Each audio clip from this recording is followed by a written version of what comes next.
So hello guys, it's me Fred Covarrubias at nandito tayo ngayon para sa product review natin para sa Unicor Digital Door Lock. Okay? Kasi ang kagandahan dito ay pwede siya for fingerprint, for RFID, yung card na katulad sa mga hotel, may sarili rin siyang RFID card. Pwede siya for password, for Bluetooth, saka meron din siyang mga pwede mo siyang i-open through gamit mo yung smartphone mo sa kanyang app online. You can download it and you can use it para ma-monitor mo yung paggamit ng door lock. Yes, you can monitor yung digital door lock online. Okay? So, ano pa? Of course, meron din siyang yung manual key. Okay? If ever na lobat itong product, at nakalimutan nating i-change yung batteries niya, you can still use the mechanical key. Okay? So may mechanical key pa rin siya kung saan pwede pa rin natin ipasok. Ito yung niya, dito banda. So, ipapakita ko sa inyo yung sample ng niya, na product. Okay. So, for example, gagamitan natin yung fingerprint natin. All you have to do is i-register muna yung mga fingerprints natin.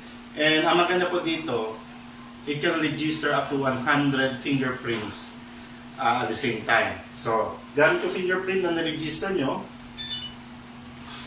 okay, so ma-unlock siya. So, gamit rin ng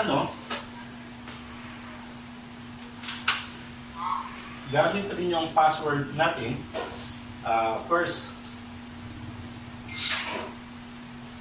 hindi ko lang ipapakita yung ko So, pwede rin siya for password. So far, napakadali. I'm sure na yung carpintero ninyo, hindi mahirap mag-install yan. Kasi may kasama siyang mga diagrams and instructions kung paano i-install itong product. And don't worry kung may existing na kayong lock sa pintuan ninyo, pwede nyo tanggalin yun and i-replace nyo. Okay naman siya. Basta just make sure na meron kayong at least 4 to 5 inches na allowance from the edge of your door. Of course, dapat at least may mga 50 mm tayong thickness ng door. And make sure to protect this lock from rain and direct heat from the sun. Kaya nag-provide din ito ng canopy sa labas. Just to make sure na maiwasan natin yung moisture na mag-build up sa product. All in all, napakaganda ng product and we really like it very much. Sa ngayon, hindi na kayo nahihirapan sa sa tuwing lumalabas kami ng bahay, automatic siya naglalak. And wala nang guessing kung nalak ba yung bahay.